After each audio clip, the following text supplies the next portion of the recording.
మొత్తం multinational companies start అవుతున్నాయని అన్నారు కదా, మరి ఆ ఏరియాలో ఓన్లీ కమర్షియల్ స్పేసెస్ ప్లాన్ చేస్తున్నారా, లేకపోతే రెసిడెన్షియల్ కూడా ఏమైనా డిజైన్ అన్ని చేస్తున్నారా? రకాలు ఉంటాయండి. మిక్స్, రియల్ ఎస్టేట్ మిక్స్ అంటాం. ఇక్కడ కమర్షియల్, రీటైల్ ఉంటుంది, రీటైల్ తో ఇన్ఫ్రాస్ట్రక్చర్ ఉంటుంది, ఎస్సీజెట్స్ ఉంటాయి, అట్లానే రెసిడెన్షియల్ లో విల్లాస్ ఉంటాయి, ఫ్లాట్స్ ఉంటాయి, ప్లాట్స్ ఉంటాయి, అన్ని రకాలు ఉంటాయి, రిసార్ట్స్ ఉంటాయి. అంటే నియోపోలిస్ ప్రాజెక్ట్ స్టార్ట్ అయిన తర్వాత ప్రెసెంట్ నడుస్తున్న ఈ రియల్ ఎస్టేట్ ప్రాజెక్ట్స్ ఏమైతే ఉన్నాయో వాటి మీద ఏమైనా ఇంపాక్ట్ ఉంటుందంటారా? ఎంత పిండి కొద్ది రొట్టి, జిత్నా పేడ్ ఉత్నీ హవా. రియల్ ఎస్టేట్ అంటే ట్రస్ట్ ఫ్యాక్టర్ అండి. మన లాస్ట్ 30 years ఇండస్ట్రీ, ఇప్పుడు ఇన్సూరెన్స్ సాఫ్ట్వేర్ ఫార్మా వీళ్ళు కూడా రియల్ ఎస్టేట్ వాడారు, which is not correct. So ఈ నియోపోలిస్ ప్రాజెక్ట్ వచ్చేసరికి ల్యాండ్ వాల్యూ అనేది ఎలా ఉంది సార్? అంటే ఒక మధ్య తరగతి వాళ్ళు అక్కడ ఎఫర్ట్ చేసే ప్రైజెస్ ఉన్నాయంటారా? డెఫినెట్ గా యాజ్ ఆఫ్ టుడే ఉన్న పరిస్థితి బట్టి 100 కోట్ల ఎకరానికంటే నార్మల్ పర్సన్ కొనుక్కునే పరిస్థితి లేదు. కోకోపేట లేదండి, బట్ అక్కడ చేయాలనుకుంటే రిటర్న్స్ కూడా అట్లానే ఉంటాయి. ఎందుకంటే ఒక హోటల్ కానీ ఒక ఆఫీస్ కానీ ప్రొడక్ట్ రెంట్ చేయంటే వాడు ఖర్చు ఎంత చేసి దాని మీద ప్రాఫిట్ తీసుకుంటారు.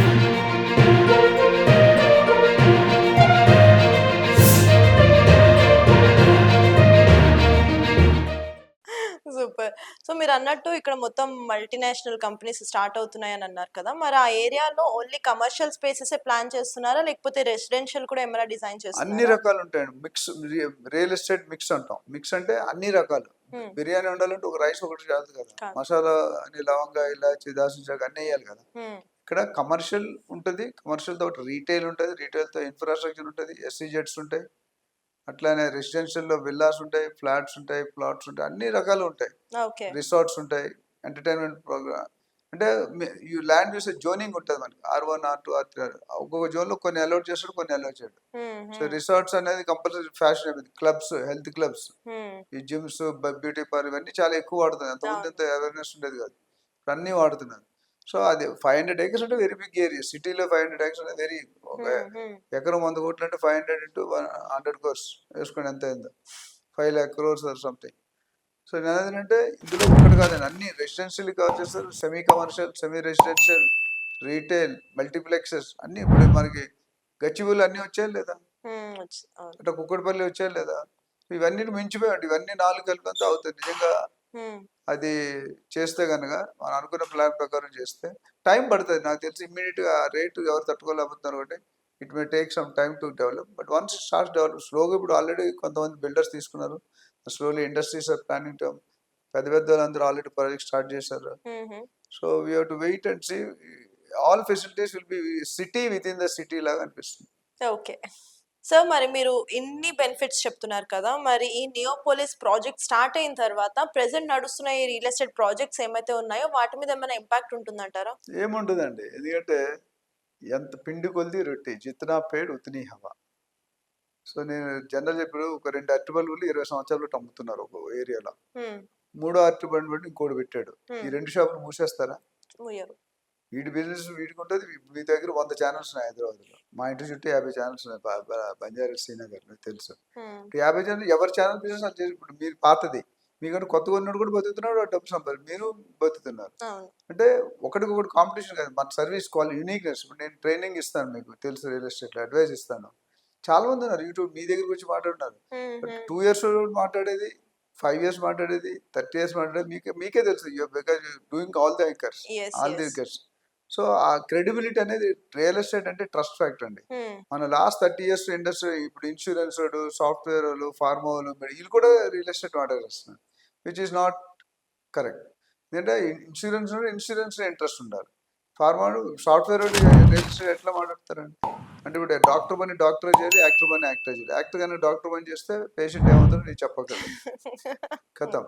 So what I'm saying is, ఎంత ఇన్ఫ్రాస్ట్రక్చర్, పాపులేషన్ ఎవ్రీ డే కొన్ని వందల మంది వచ్చి సెటిల్ అవుతున్నారు హైదరాబాద్. వలసలు, not from Andhra, not from other places, rest of India, rest of world. ప్రతి ఒక్కరు వచ్చి హైదరాబాద్ వచ్చి హైదరాబాద్ వదలట్లేదు. Whatever reason is, cost of living ఇందాక మనం అనుకున్న. సో కోకాపేట వస్తే అక్కడ హై సెగ్మెంట్ వస్తుంది, హై ఎండ్ సెగ్మెంట్. అంటే లో ఎండ్ అనేది రాదు, ఆ కాస్ట్కి అఫోర్డ్ చేయలేం. హై స్ట్రీట్స్ అంటారు, మరి బయట కంట్రీస్లో పెద్ద సిటీలో హై స్ట్రీట్ అంటారు. హై అంటే టోటల్ లగ్జరీ, అంటే ఒక నీరు ఇస్తుంది, ఒక చీర ఉంటే 50,000 1,00,000 రూపాయలు ఉంటుంది, హై ఎండ్. అందరూ మహిళంటారు వాళ్ళంటారు కొనుక్కోలేం. కొనుక్కునే సెగ్మెంట్ వేరు. 1,00,000 రూపాయలు పెట్టి చీర కట్టించుకునే హస్బెండ్స్ వైఫ్స్ చాలా తక్కువ, లేరని చెప్పనని అట్లా rare. Have a marriage or sum function తప్ప మామూలు దానికి 5,000 10,000 బిగ్ అమౌంట్. అవును. అలాంటి సో ఇక్కడ ఏంటంటే కంప్లీట్లీ అప్గ్రేడెడ్ అంటే high technology, new technology, like my one technology అని వచ్చింది. అట్లనే పార్కింగ్ ప్రాబ్లం లేకుండా ఇప్పుడు కొంతమంది ఏంటంటే లాబీ కూడా 2 ఫ్లోర్స్ హైట్ 3 ఫ్లోర్స్ హైట్ ఇస్తుంది. అంటే even your lorry can go to direct to the floor. ఇప్పుడు డైరెక్ట్ గేట్ బయట ఆగిపోతాయి. అదేవిధంగా ఈ టెక్నాలజీలో లేటెస్ట్ ఇప్పుడు సీసీ కెమెరాస్ కానీ, ఆటోమేషన్ కానీ, సోలార్ కానీ, లేటెస్ట్ ఐజీబీసీ స్పెసిఫికేషన్ కానీ, silver rated, gold rated, platinum rated అని. ఐజీబీసీ బిల్డింగ్ అంటే one of the best building. అంటే గ్రీనరీ కూడా అంతే ఉండాలి. కన్స్ట్రక్షన్ ఎంత ఉందో, పార్కింగ్ ఎంత ఉందో, గ్రీనరీ కూడా లివింగ్ స్పేస్, లంగ్ స్పేస్ ఉంటుంది. కొన్ని ఫ్లాట్లు గోడ గ్యాప్ లేకుండా పక్క పక్కన కట్టేసి వెంటిలేషన్ ఉంటుంది. కానీ ఇప్పుడు లేటెస్ట్ టెక్నాలజీలో అలా కాకుండా క్రాస్ వెంటిలేషన్ అంటారు. సో అది లేటెస్ట్గా గాలి వెళ్తురు లేకపోతే మనుషులు అక్కడ రోగాలు అనేది ఉండలేరు. గ్యాప్. అవును. నేను ఏ ఇల్లు తీసుకున్నా 3 పక్కల ఎండ పడాలి, ఒక పక్క రోడ్డు ఉంటుంది. సో 4 పక్కల ఓపెన్ ఉంటే ఎప్పుడైతే మన పల్లెటూరులో చూసుకుంటే మధ్యలో కనువలా ఉంటుంది గ్లాస్ పెట్టి, ఆ సన్ నట్టింట్లో పడుతుంది. అది దట్స్ టెక్నికల్లీ కరెక్ట్. సైంటిఫికల్గా ఆ ఎండ అనేది మనకు తగలాలి. చాలా మందికి ఎటువంటి B12 అని D3 అని తగ్గిపోతున్నాయి కదా. దేనివల్ల మనకి ఎండ ఏసీలో సన్ కూర్చొని రైజెస్ లేవు మన బాగా దగ్గర. పిజ్జాలు ఉండట్లేదు. బర్గర్లు తిని బాగా హెవీ పర్సనాలిటీ అయిపోయి they not able to digest. అదే మన రైతులు చూడండి, వాళ్ళకి ఏం రాదు, 4 గంటలు వేస్తారు, 6-7 గంటలు పడుకుని పోతారు. They don't have any diseases. So అట్లా ఏంటంటే ఇక్కడ చూసుకుంటే those are the reasons why infrastructure అనేది. ఎలా అంటే హై ఎండ్ కంపెనీస్ వస్తారు, హై ఎండ్ గూగుల్ కానీ, మైక్రోసాఫ్ట్ కానీ ఆఫీసులు చూస్తే you don't want leave the office. అంటే ఆఫీస్ ఎలా మనకి ఇండియన్ కల్చర్కి వాళ్ళు ఇండియాలో R&D చేయరు, ట్రైనింగ్ అనేది డబ్బులు ఖర్చు పెట్టరు, వచ్చేది మన లాభం ఎంత. కానీ ఫారిన్ కంపెనీస్ ఈ రెండింటికి చాలా చాలా ఇంపార్టెన్స్ ఇస్తారు. ఇంపార్టెన్స్ ఇస్తారు. 10% R&D కానీ ట్రైనింగ్. ఎందుకంటే దే వాంట్. ఇప్పుడు మీరు 10 సంవత్సరాల ముందు జాయిన్ అయ్యారు, ఈ 10 సంవత్సరాలు మీరు ఏదే పాత చెప్తుంటే అప్గ్రేడ్ చేసుకోవాలి కదా.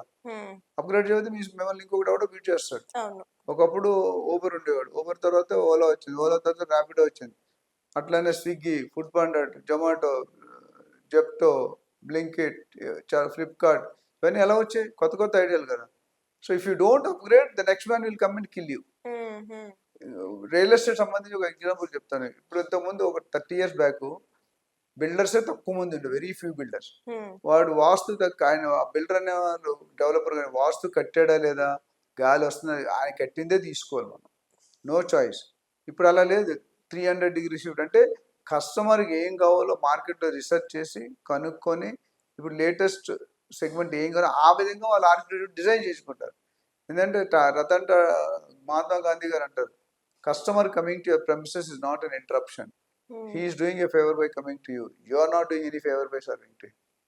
కస్టమర్ లేకపోతే నువ్వేం చేస్తావు? ప్రొడ్యూస్ చేసుకొని మీరు పెట్టారు ఛానల్, గెస్ట్లు లేరు, ఏం చేస్తారు? Can't anything. So without guest there is no channel, without customer there is no company. So అదే రతన్ టాటా గారు ఏమంటారు, I don't take right decision, I take decision make them right.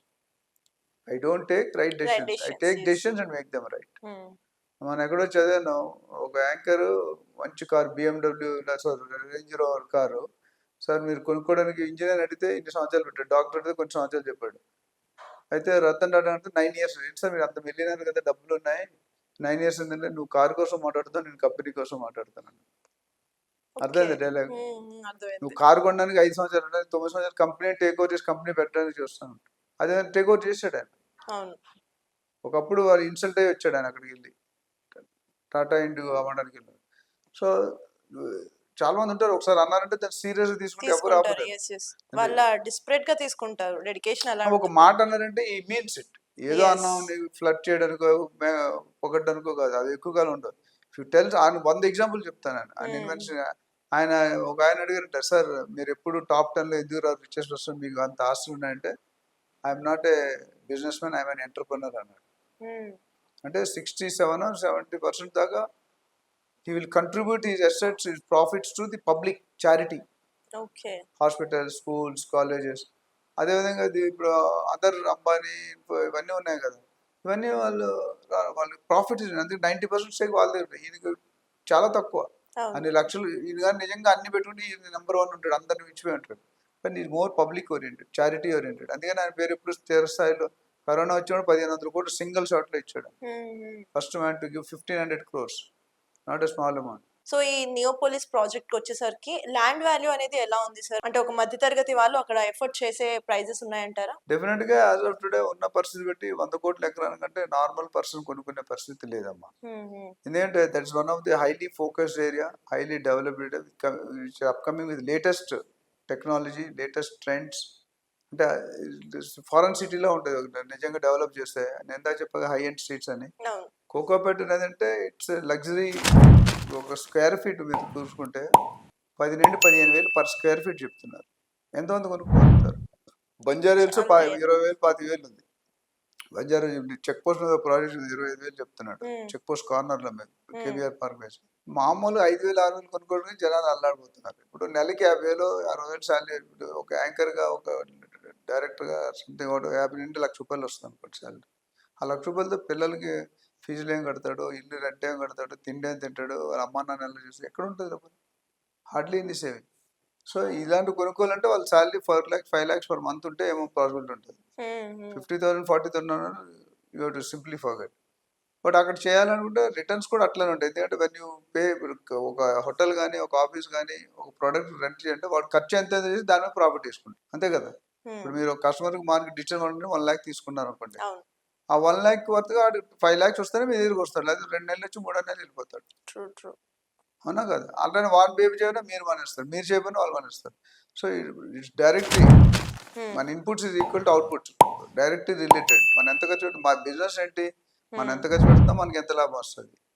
So కాకపోతే ఇప్పుడు ఆర్ఆర్ తర్వాత RRR వచ్చిన తర్వాత కొద్దిగా ల్యాండ్ అవైలబిలిటీ వస్తే అప్పుడు కొనుక్కో. ఎప్పుడైనా రియల్ ఎస్టేట్లో లాభాలు రావాలంటే దూరంగా కొనుక్కోవాలి. సిటీస్లో కొనుక్కుంటే సాచురేషన్ ఉంటుంది. బంజారా హిల్స్ ఉందనుకోండి, 3.5-4 లక్షలు వస్తుంది. ఇప్పుడు మీరు దగ్గర డబ్బులు ఉన్నాయి, లాటరీ వచ్చింది 4 కోట్లు, మీరు కొన్నారు. ఆఫ్టర్ 5 years ఎంత అవుతుంది? 4 లక్షలు 6 లక్షలు అవుతాయి, 7 లక్షలు అవుతుంది. ఇంకా ఎక్కువే అవుతుంది. అవదు. 5% 10% కూడా పెరగదు. అదే అక్కడ రియల్ స్టోరీ. చాలా మంది తెలియదు. Always by land distance. ఎక్కడైతే అప్కమింగ్ ఏరియా ఉంది ఏవీ లేవో అక్కడ కొనుక్కోవాలి. ఇప్పుడు 4 లక్షలు పెట్టుకుంటే మేబీ 4.2 4.3 4. ఎందుకంటే ఆల్రెడీ రూపాయి నుండి సాచురేట్ అయిపోయింది. 4 లక్షలు పెరిగింది. ₹1 ₹2 జూబిలీస్ లేఅవుట్ వేసినప్పుడు 1970s ₹5 గజం ఉండేది. ఇప్పుడు 4 లక్షలు అవుతుంది. ఇంకా 4 లక్షలు ఎంత పెరుగుతుంది? పీక్ అది. బ్లాక్ అండ్ వైట్ టీవీ ఎవడని కొనుక్కుంటాడు ఇప్పుడు? అయిపోయింది. మార్కెటింగ్లో PLC అని ఉంటుంది, product life cycle. Introductory, growth, maturity, saturation. Maturity వరకు పెరుగుతుంది, అక్కడ చచ్చిపోతుంది. ఏ ప్రోడక్ట్ అయినా మార్కెట్లో ఒక 5-10 సంవత్సరాల తర్వాత అది కొలాప్స్ అవుతుంది. ఆ విధంగా ఇక్కడ చూసుకుంటే ఎవరైనా ఇన్వెస్ట్ చేసుకోవాలనుకుంటే డెఫినెట్గా they have to go far. ఇప్పుడు ఓఆర్ఆర్లో కూడా కొనుక్కోలేరు, 50,000 లక్ష రూపాయలు అయిపోయింది. RRRకి దగ్గరలో ఒక 5 కిలోమీటర్ ఇటు కానీ ఒక 5 కిలోమీటర్ అటు కానీ కొనుక్కుంటే దే ల్యావ్ బెస్ట్. నెక్స్ట్ మేబీ 10 yearsలో 7-8 times అప్రిషియేట్ అవుతుంది, గ్యారంటీ.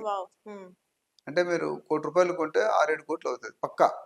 గత 10 సంవత్సరాలు అయ్యింది. లాస్ట్ 1 year ఒకటి తీసేస్తే పాత గవర్నమెంట్లో 10 సంవత్సరాలు కూడా ఇప్పుడు మీరు ఎంత పెరిగిందంటే ₹10 ₹10 ₹100 ₹100 ₹1000 ఎందుకంటే మీ ఓట్లు చెప్తే ఎలక్షన్ ఓట్లు ఎవరు కొట్టాయి, సిటీలో ఎవరు కొట్టాయి? TRS పడింది. మొత్తం ఒక్క ఓటు కూడా కాంగ్రెస్కి వెళ్ళాయి.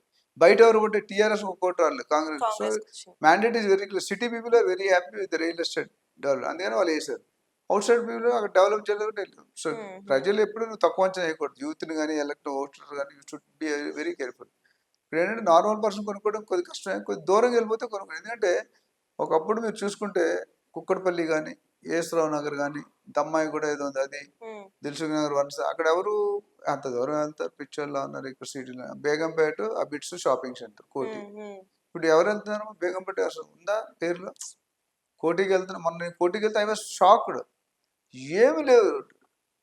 ఒకప్పుడు కోటి అంటే నిజంగా ఏదో పెద్ద ఏపీ మొత్తం అక్కడికి వచ్చారు. ఏపీ మొత్తం ఎవరైనా ఊరికి వస్తే కోటి తీసుకెళ్ళండి. ఇప్పుడు హైటెక్ సిటీకి ఎలా తీసుకుంటారు కోటి. సో అప్పుడు కొనుక్కునే వాళ్ళు ఎంత 500,000 కొనుక్కు. ఇప్పుడు 2 లక్షలు ఉంది కుక్కడపల్లి. సో అప్పుడు చాలా మంది కొనలేదు అని రిగ్రెట్ చేస్తున్నారు. ఇప్పుడు కూడా ఇప్పుడు ఎవరైతే RRR ఎవరు కొనుక్కోరో వాళ్ళు అదే కొన్ని రోజులు అయితే సిటీలో కలిసిపోతుంది. ఇప్పుడు ఓఆర్ఆర్ వరకు ఆల్మోస్ట్ సిటీ లాగే ఉంది. సో RRR వచ్చిన తర్వాత హెచ్ఎండి ఇంకోటి హెచ్ఎండి పరిధి పెంచాడు. సో దానివల్ల రేట్స్ అప్రిషియేట్. ఇప్పుడు కొనుక్కున్నాడు DTCP ఏరియాలో తక్కువ రేటు కొనుక్కుంటాడు. హెచ్ఎండి అయిన తర్వాత ఆటోమేటిక్ రేట్ డబుల్ అయిపోతుంది. ఇక హెచ్ఎండి ఫస్ట్ GHMC ఎక్కువ ఉంటుంది, తర్వాత హెచ్ఎండి, తర్వాత DTCP, తర్వాత GP.